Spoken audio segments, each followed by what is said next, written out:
Umalis ka rito, Ramon. Wala kang dapat makita. Bakit walang dokumento ang mga kahon na nilalabas ninyo? Huwag kang makialam, umalis ka na! Hindi ako aalis hanggat hindi mo sinasabi ang totoo. Marami na napapansin si Ramon. Paalisin ninyo siya bago makapagsumbong.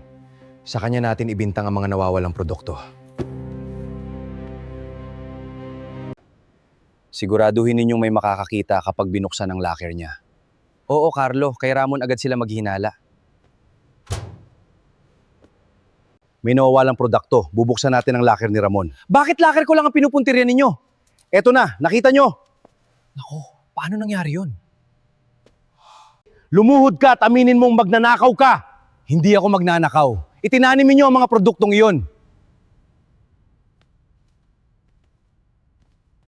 Pumirma ka at hindi ka namin ipapasa sa pulis. Hindi ko aangkinin ang kasalanan ginawa ng iba.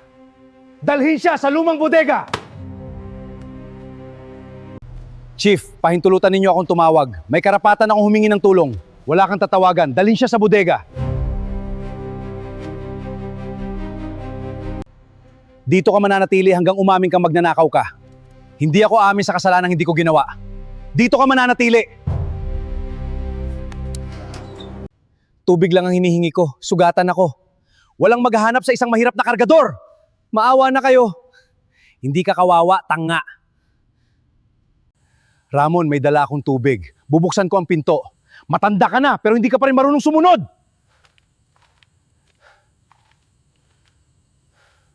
Wala kang huling sahod. Kapag nagsumbong ka, ipapakulong kita. Pinaparusahan ninyo ako dahil tumulong ako sa inosente. Ito ang patunay na itinanim ni Carlo ang mga produkto. Kailangan kong mailabas ang kopyang ito. Ano ang kinokopya mo? Kasabot ka rin ba ni Ramon? Sinusuri ko lang ang inventory records. Huwag kang magsinungaling. Nakita ko ang ginawa mo. Wala akong ginawang masama. Pirmahan mo ang resignation letter at umalis ka ng tahimik. Hindi ako magbibitiw para pagtakpan ng kasinungalingan ninyo. Huwag kang maging matigas ang ulo. Hinding-hindi ako susuko. Lumayas ka at huwag ka nang babalik dito! Hindi mabubura ng ginawa ninyo ang katotohanan. Burahin ang pangalan ni Ramon. Sabihin ninyong tumakas ang magnanakaw. Sa kanya natin isisisi ang buong pagkawala.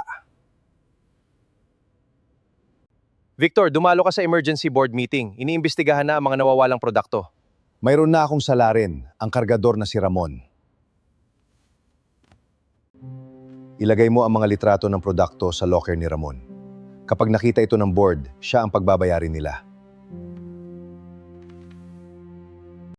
Kapag dumating ang chairman, ipapakita ko ang kargador na si Ramon ang magnanakaw. Hindi na siya makakalaban, pinalayas na natin siya. Maaari na nating simula ng emergency meeting. Ilabas ninyo ang lahat ng ulat tungkol sa Primecore Warehouse. Magandang umaga, Chairman Ramon Villarreal. Hindi! Imposible! Ito po ang bagong chairman. Paano nangyari to?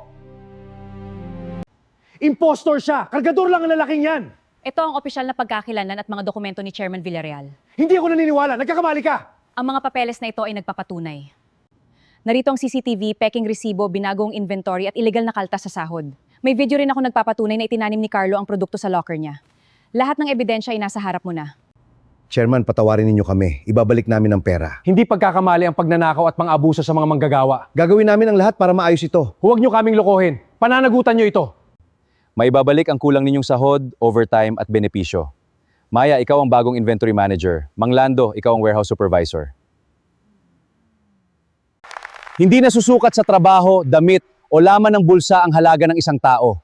Ang tunay na ugali ay nakikita sa pakikitungo natin sa mga akala nating walang kapangyarihan.